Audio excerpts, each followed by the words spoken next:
And welcome back, everyone. We're still talking about money, but now it's nice money.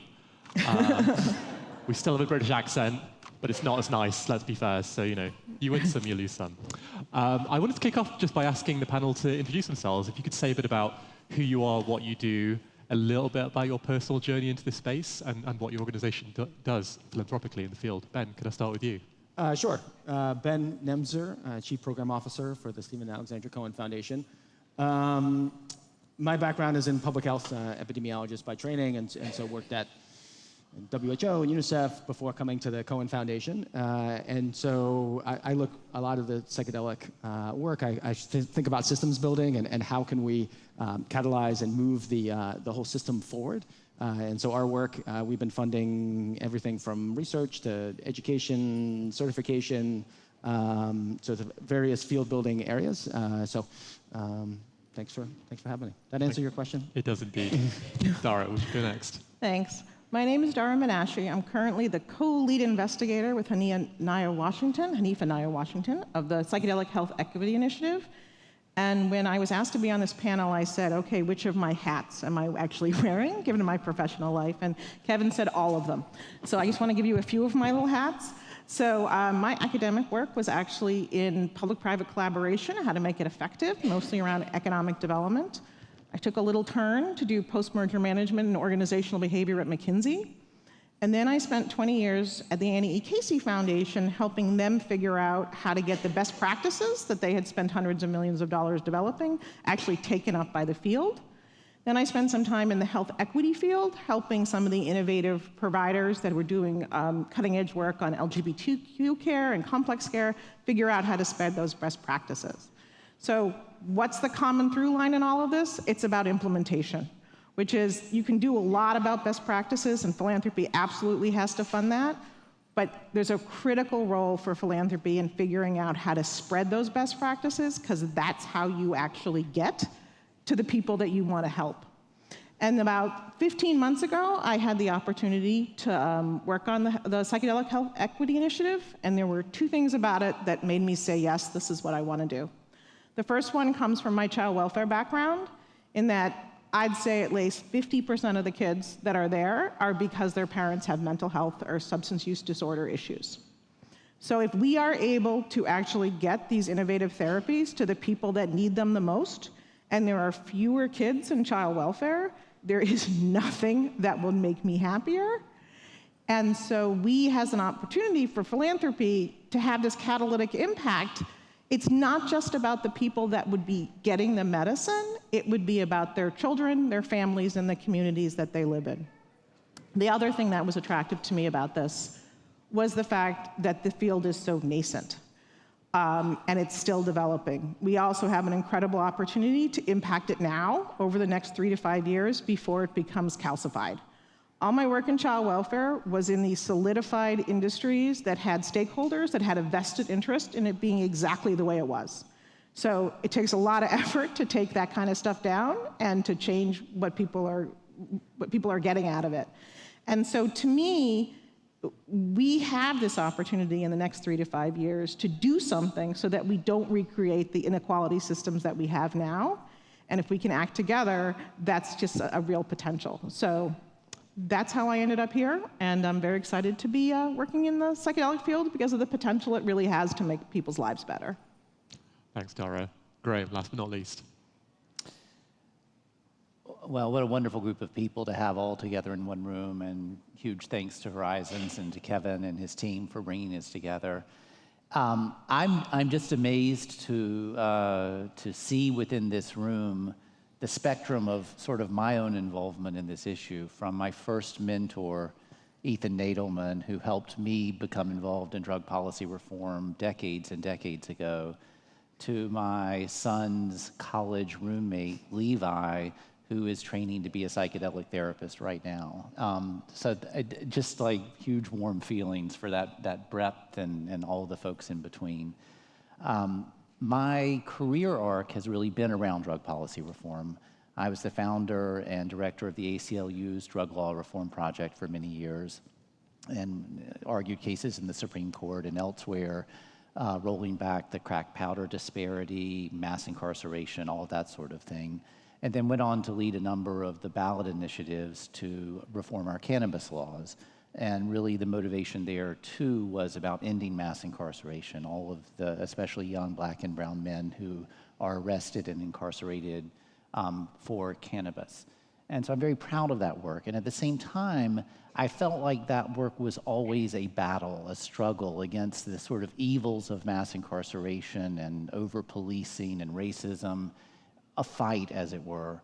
And a psychedelic experience about 8 or 9 years ago really shifted my perspective into wanting to build healing, not just try to tear down prisons.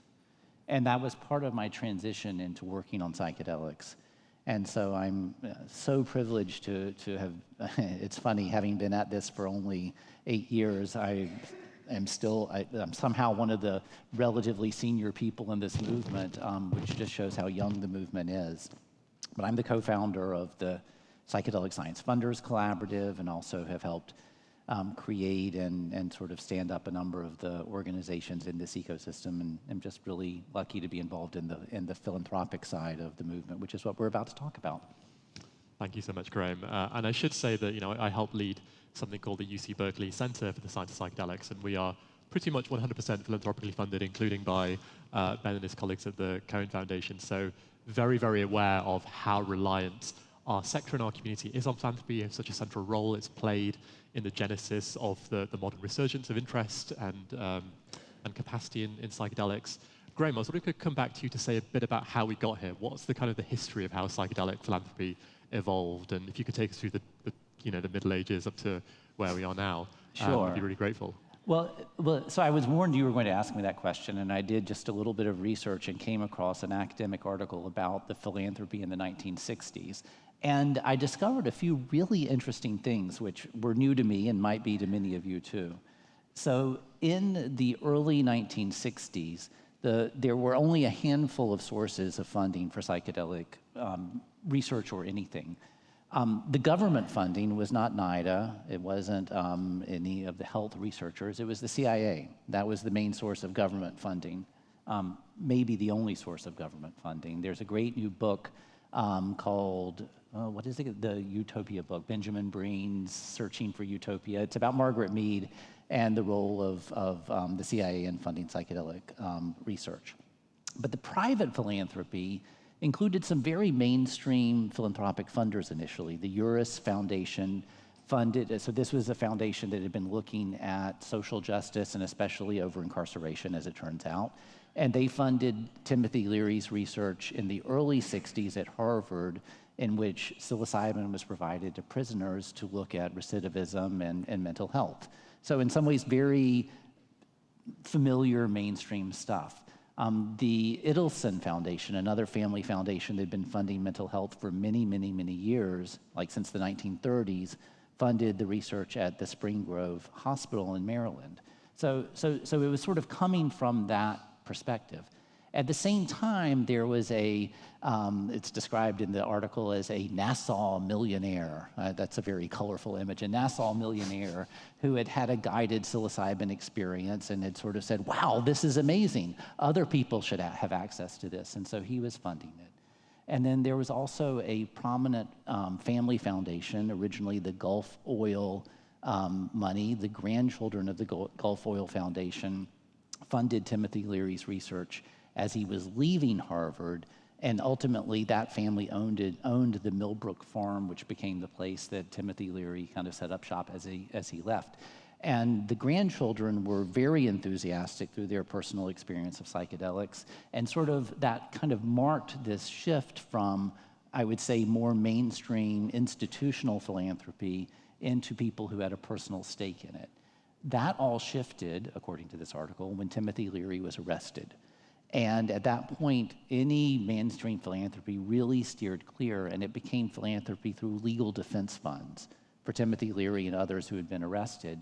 And that was small dollar donations from activists who were really, wanting to fight the system and stand up for Timothy Leary and others who'd been arrested. From there was essentially no philanthropy at all until around 2005, 2006. for Johns Hopkins, Roland Griffiths for the research that was being done there. And many of those funders, I've seen you in the room, Bill Linton, Carrie and Claudia Turnbull, Cody Swift, others. Were you involved was the Cohen Foundation? I guess Ben can tell us whether when the Cohen Foundation got involved. But the early academic research was like, that was the thawing of the ice. And at the same time, Rick Doblin, sitting in the front, had been chugging along with MAPS, getting relatively small dollar donations until Ashana Haley left a bequest in 2007, maybe? Is that right, Rick? A little bit later than that, for $5 million. A few years after that, David Bronner made a $5 million pledge. And those were really the first big psychedelic advocacy gifts until the capstone raise, which PSFC helped coordinate, in which $30 million was raised in 2020. So that was, I think, sort of marked the point of modern psychedelic philanthropy breaking wide open into funding any number of things. Now, of course, none of that it talks about investment. We're really just talking about philanthropy there. So that is the brief little detour back into the 1960s and up to the present. No, thanks for painting that tapestry for us. And Dara, I wonder if you could take it from there. You know, we're at this point where so much has been done, and we're at this what feels like a really pivotal moment in the history of psychedelics and psychedelic medicine in particular. What's the kind of the living history of this now? What do you think are the things that are happening right now which we're going to look back to in 5 or 10 years' time and see philanthropy having a really big impact in? I think reflecting on the conversation that was happening a little bit earlier, it's really this delivery of care system and being able to invest in how that's going to develop.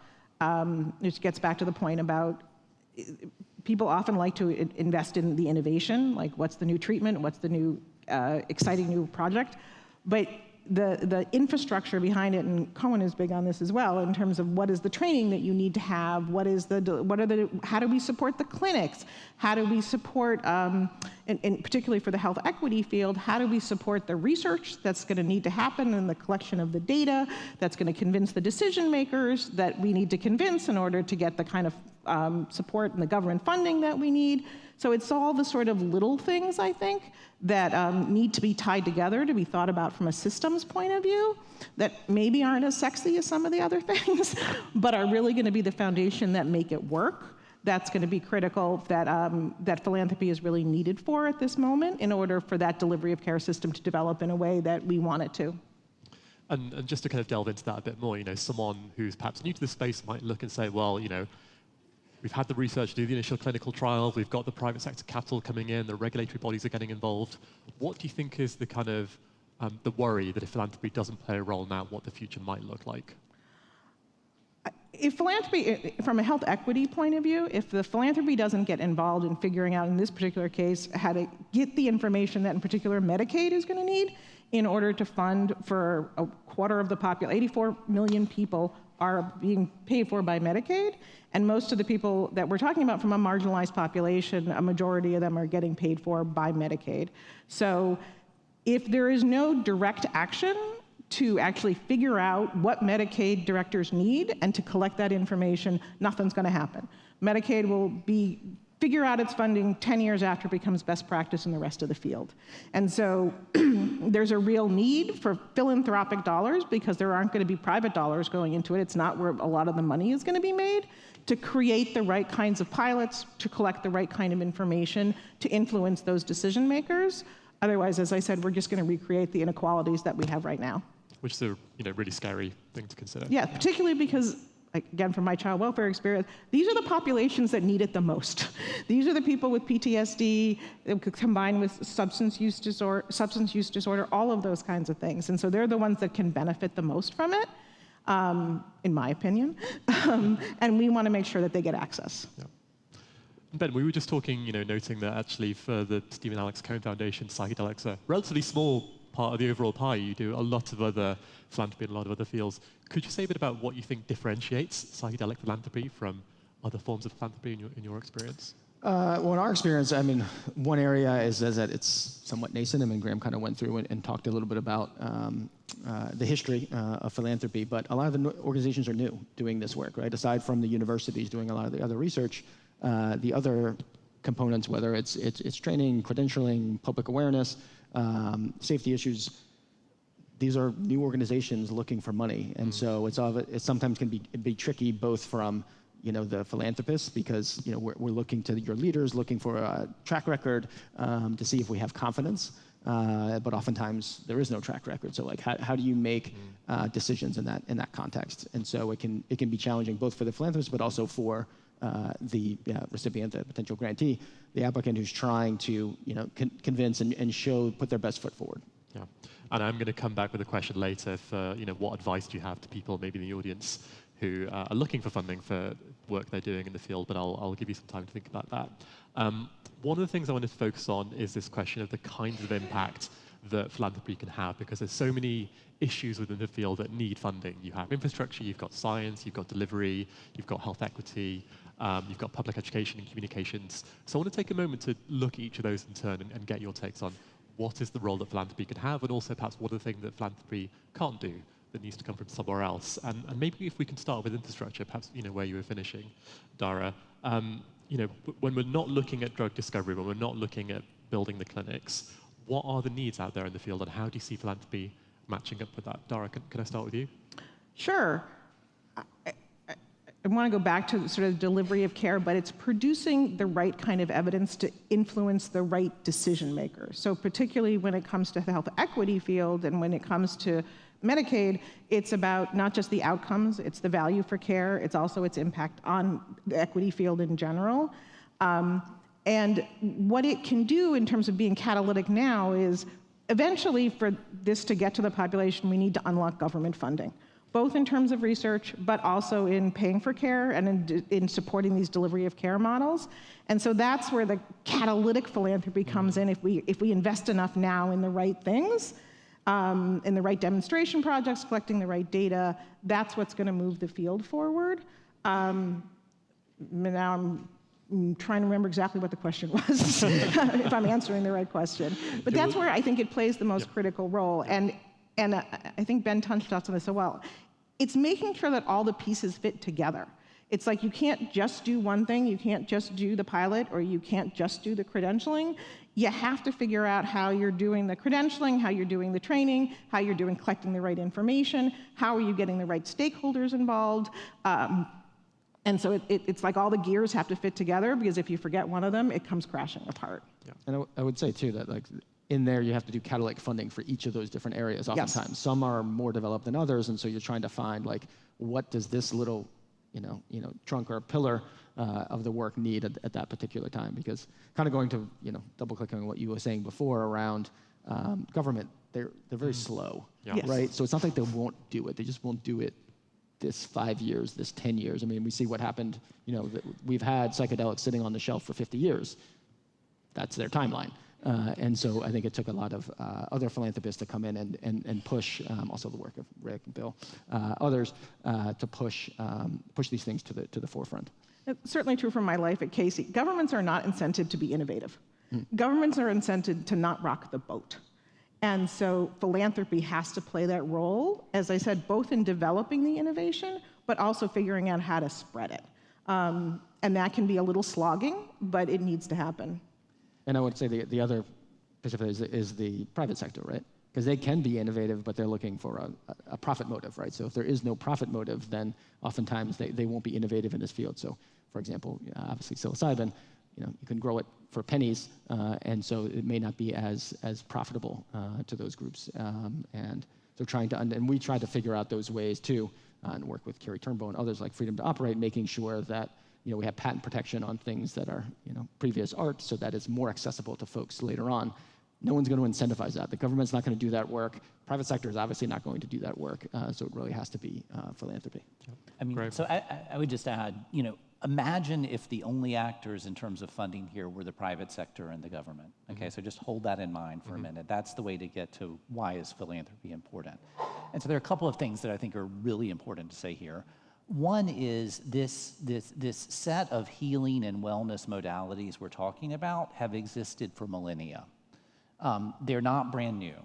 Number two, in our lifetime, they've been criminalized and stigmatized. And so that's a very particular context in which, if you think about government and private sector trying to come in and do something innovative, it's not discovering something new, and it's not acting in a context in which there's a lack of stigma or criminality. That being true, I would also say it's important to remember that even if the drug development and commercialization and private investment and the medical system and insurance reimbursement, if all of that goes the best that any of us could possibly imagine, okay? So just imagine that goes super, super well. I would guess that about in terms of the percentage of people using, consuming, benefiting from, being harmed by psychedelics, the percentage of people who are experiencing psychedelics, how many of them are going to be within that medical system? Is it 5%? Is it 10%? Like, how many people are going to have their psychedelic experience by going to a doctor? Most of that use is still going to be outside of the medical system that we're very invested in getting it right. So philanthropy is going to have a huge role in trying to shape the environment in terms of what are the public policies and laws that move it away from criminality. What's the communications environment in which people's opinions about all of this are shaped? And what are the contexts in which people are actually going to be using them? Because in my view, the more you drive those things underground, the more you push those things into criminality, the more dangerous they are. And so the role of philanthropy is about shaping an entire ecosystem in which the medical part can actually develop in a way that will do the most good. And all of the rest of it exists in a way that's also doing the most good, or at least doing the least harm. So that's where philanthropy can play a really big role. And that's because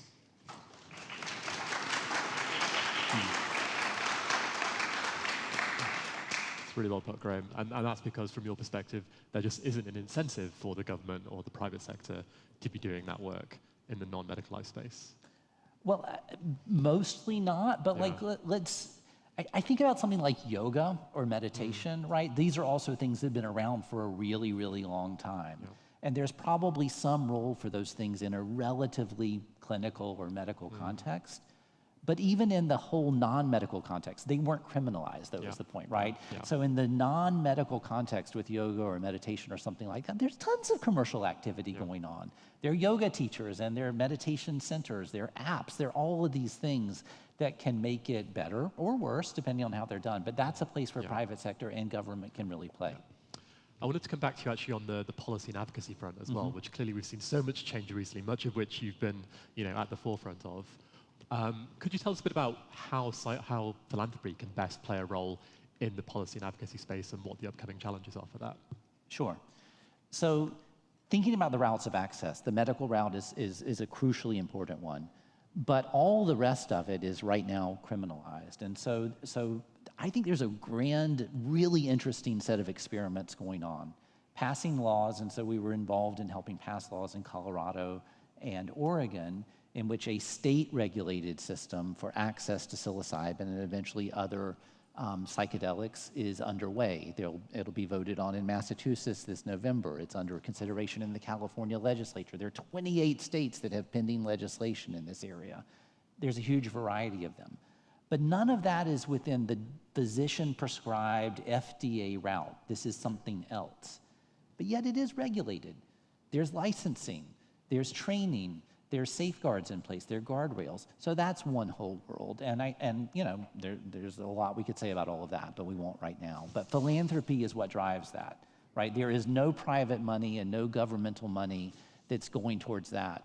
And so if philanthropy is not engaged in a smart way, I'll just say, frankly, my fear is the most economically incentivized way to do psychedelics access at a state level would be the cannabis model.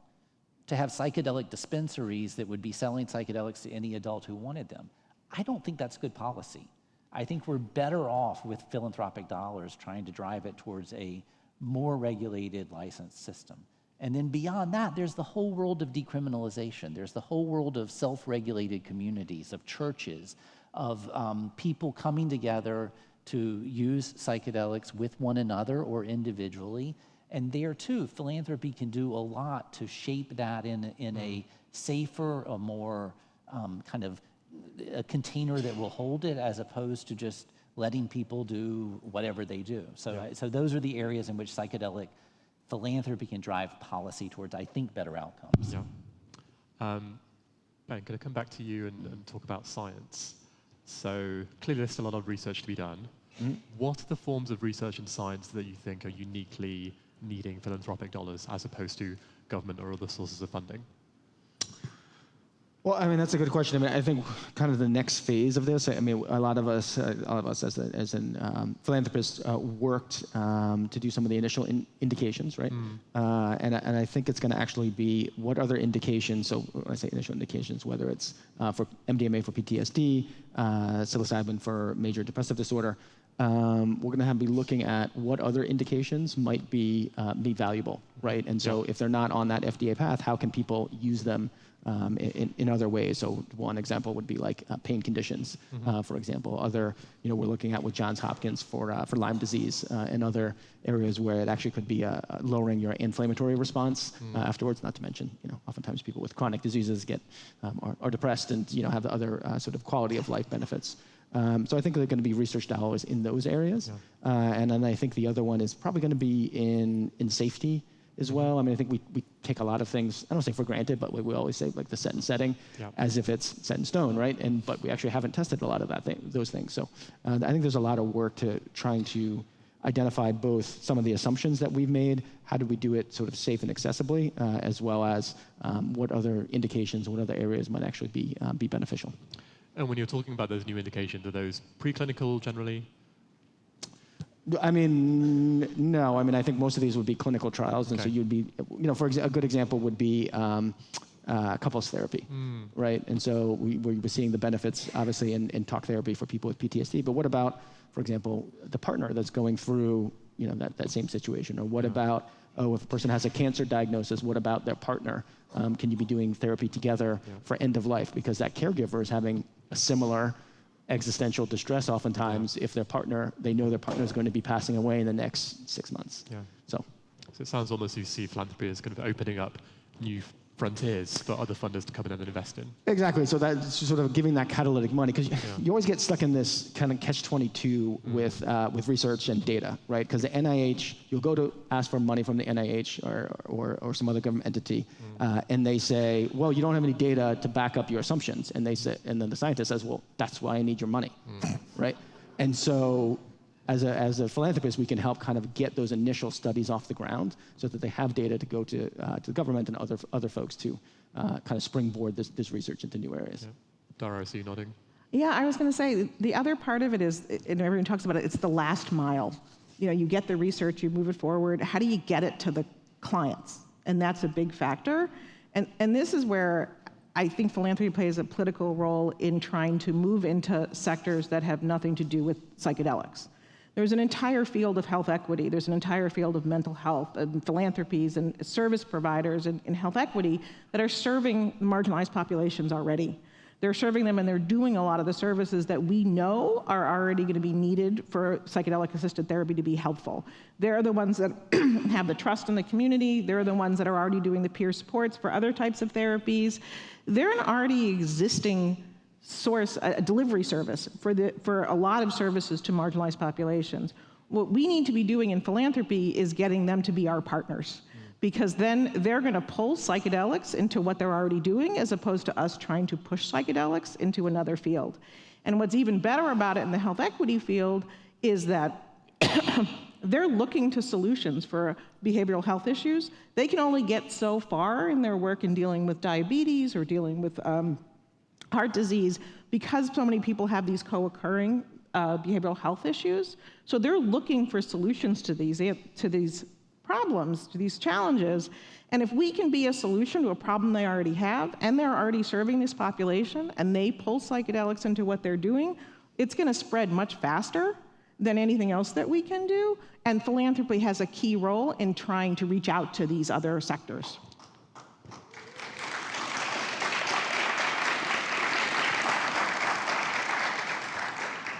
And is it a similar situation that for that kind of work, it's very hard for those organizations to get other sources of funding to do that research, and that's why philanthropy is needed? Yeah, they need to do the research, and there's a melding that needs to happen. I can bore you all with implementation, but I won't. That they need to be able to be taught more about psychedelics. They have to understand how it works. We have to figure out how it works with the services that they already provide, in the locations that they already provide it. Excuse me. And so it's that last mile, as I'm saying. Philanthropy needs to be there to help it. But once we get there, they have a much broader voice to spread it. So it has that catalytic impact. Yeah. I'm sorry. Graham, I wanted to come back to you to talk about communications and education. And clearly this is an issue that has been becoming more important in the field and will continue to be more important as more people interact with and engage with psychedelics. And, hot button issues just in the last few months have included the Alaska Airlines pilot and, Matthew Perry's tragic death, and the perception in the public that these are connected with psychedelics and the worry that perhaps those kind of things will happen more. Could you say a bit about how you think about that from your position and the role that you think philanthropy has to play in helping the public understand both the benefits but also the risks of psychedelics and how we set ourselves up as a society to deal with those? Yeah, well, first let me just say thank you to the work that you've been doing, which has been very important in that field. But I would just ask all of you sitting here today, think about what your personal plans are around psychedelic philanthropy or investment or organizations you're running. Like, just think for a moment of where you want to be a year from now or 5 years from now. I guarantee you that trajectory is only going to be made possible if we are in an environment of public opinion being supportive of the movement towards psychedelic policy reform and access. If public opinion turns against us, as it did in the 1960s and 70s, we're done. Each and every one of you, your hopes and dreams are over if public opinion shifts into saying, these things are dangerous, they're bad, we need to shut them down. So there's not a private entity, there's not a governmental entity that's trying to shepherd along public opinion to keep it conducive. It's not particularly coordinated right now. Honestly, we've been lucky. Michael Pollan's book was a tremendous boon to the field. He's such a talented communicator. It's New York Times top 10 books of the year kind of thing. Like, what a gift, and thank goodness for him doing that. But beyond that, the efforts to communicate around psychedelics are, I think there are many people doing good work, but it's not coordinated. And so, I'll say it was, a couple of years ago that Blake Mykowski, one of the leading philanthropists in this field, had a conversation with me about, this is an issue. What can we do about it? He decided to fund your project, among others. And he also really started a process with some other PSFC members of thinking about how do we better coordinate this. Some of you have probably met Robin Thomas, who is piloting something called the Psychedelic Communications Hub, meant to be a resource for all the other organizations in the field. There's a very significant philanthropist who's doing an overview study right now of what does the field really need for psychedelic communication. We don't have the answer right now, folks, but it's going to come from philanthropy. It's going to come from philanthropy. So any of you who are interested in this, reach out to Robin, reach out to me, reach out to Taylor West, who is the new incoming director of the Healing Advocacy Fund. I just slipped that little announcement in there. Hooray for Taylor coming in. Taylor is an excellent communications pro, and I think that's going to really lead to Healing Advocacy Fund being a leader in this field. But it's going to be philanthropy that really powers up the ability to communicate well and to prepare for the Alaska airline type incidents so that we have a coordinated, smart response when those things happen, which of course they will. Yeah. Thanks, Graham. And just a small plug, I will be on stage at 9:30 on Saturday talking about public opinion. So if you're interested in knowing what the state of the nation is in terms of people's hopes and fears about psychedelics, come listen to my talk then. And I also want to give a thank you to the Cohen Foundation for funding one of Berkeley's bits of work, which is an online course on psychedelics in the mind. So it's a free university-level education course on the history of psychedelics. So if you know that Michael Pollan didn't invent psychedelics in 2018, but they've been around before, if you want to know a bit more about their history, come find us. Imran, if I may, I forget there was one other thing I wanted to add too. On the communications front, I would say most of our focus has been, mine and many of yours, on telling the positive story of psychedelics, and that is really important. But in recent times, and I'll really credit Kristen Nash and Susan Sagi, both mothers of children who died in connection with psychedelics. And Kristen and Susan are really leading an effort to do public health education around psychedelics. They believe that psychedelics have a lot of good that can be done. They understand that. And they know that their children died because they didn't have good information about psychedelics. They used them in inappropriate and dangerous ways.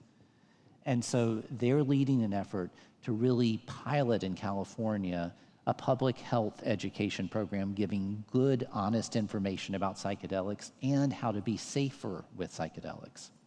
So we're really excited about that. If that goes forward in California, I think it can be replicated nationally, and and it can be done in different places in different ways. But the communications part is not just telling the good story; it's also speaking honestly about the risks and about risk mitigation. We've got about 10 minutes left, so I'm going to start hopefully queuing up some audience questions. If you have a question about philanthropy or something in particular you want to put to our panel, I'm going to ask if the AV team could put the QR code up, so I'll take you to Slido, and over the coming minutes I'll be checking that for any questions that are coming up, so feel free to put them in. Ben, I wanted to come to a question that we talked about earlier as well, though. There's a tension between accelerating access and scaling. And I wondered if you could talk a bit about the role of philanthropy in helping figure out that knot. In terms of, when you say scaling... Sorry, scaling access versus safety. So, I was going to say, because I think that's one of the biggest issues is around safety, right? It's because you can scale access very easily, like you were saying, you can get mushrooms at any corner store. Well, that's probably going to lead to a lot of societal problems and issues. And we know, like, we want to make sure that we're not drinking the Kool-Aid all of the time with psychedelics. We know that they're very strong medicines, and anytime you're taking a strong medicine, you have to do it very responsibly.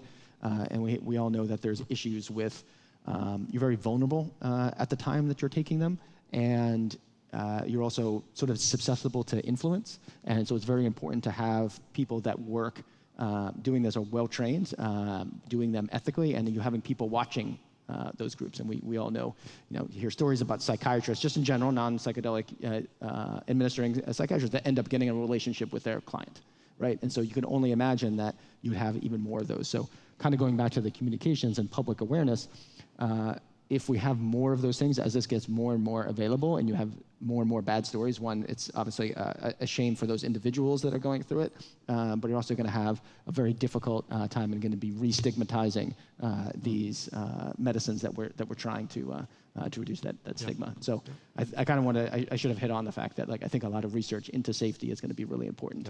And then some of the other assumptions that we kind of think about too is it going to be just as effective the 5th time you take some of these medicines, the 10th, the 20th, so thinking through that sort of work. Did that answer your question? You did, yeah, thank you. And in a second, I'm going to ask the panel your one tip for anyone who's seeking psychedelic philanthropy. But before I do that, Graham, we talked a little about this question of how do you crowd in more philanthropy to the space, that compared to the scale of all of these challenges that we've talked about and all the needs for philanthropy, the pool of philanthropic donors is still relatively small compared to other fields. What can we do as a community to bring more people in? And what's your sense of what motivates people in psychedelic philanthropy and what could be more motivating? I'm going to answer that in a couple of ways. I mean, one is there's a tremendous growth in psychedelic philanthropy, tremendous. When we started PSFC 7-8 years ago, it was 10 people who were members, philanthropists. Today, there are 170 members of the Psychedelic Science Funders Collaborative, 170 people who are giving at least $100,000 to the field. And I'll say briefly too, PSFC is not itself a foundation. We don't have some big mountain of money that we're giving out, a commonly misheld view there. It's a table at which philanthropists gather and themselves are granting to the field. And so we're trying to catalyze that. So there are 170 people who are giving away at least $100,000, and about a third of them are giving away at least $1 million. That's a quantum leap compared to where we were 7 years ago. But where we still have to go are, I'd say, 2 things. One, there are probably a number of people in this room who are able to, maybe already are giving away something like $100,000. So come and sit at that table with your fellow philanthropists. The invitation is open and welcome you there.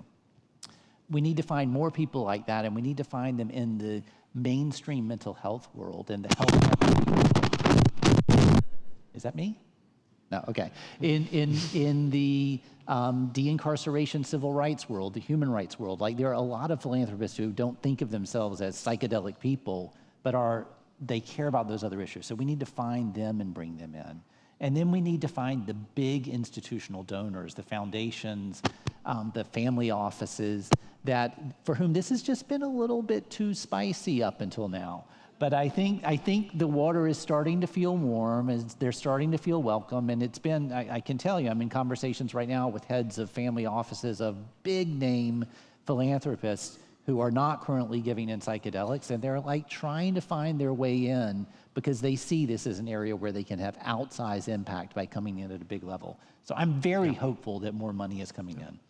I would just add to that. I mean, I could maybe saying the same point in a slightly different way, but we all need to get out to more conferences that are not psychedelics. Like we need to be not talking to just the same people over and over again. So get to the addictions, get to the, whether it's infectious diseases or things you wouldn't think of, get out there and see what people are talking about and sort of introduce and again, kind of reduce that stigma even within sort of the funding community or the funder community.